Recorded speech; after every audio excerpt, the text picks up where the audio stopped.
tenho dor de cabeça há uns 15 anos, desde bem novinha. Já fui diagnosticada com enxaqueca crônica. Eu tomo remédio sempre para dor de cabeça. Eu tenho dias que eu não consigo abrir o olho, não consigo trabalhar. Tenho que ficar na cama, no escuro, sem barulho. Às vezes não consigo ficar com as minhas filhas, porque eu fico muito sensível a qualquer barulho. Então, às vezes me atrapalha até para cuidar delas. Às vezes eu tenho que me isolar para não... Porque eu fico realmente...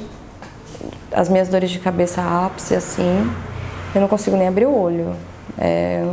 Afeta toda a minha rotina, tudo que eu faço, assim. Eu fico de cama mesmo. Eu fico na cama até melhorar, porque não tenho condição de fazer nada, assim.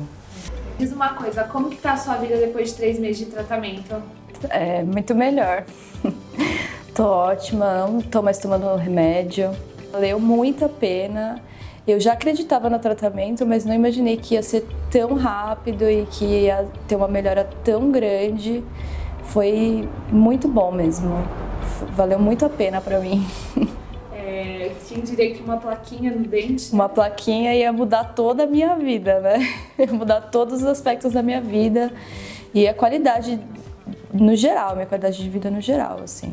Viver sem dor nem lembrava como era mais e agora tô podendo viver isso, viver sem dor.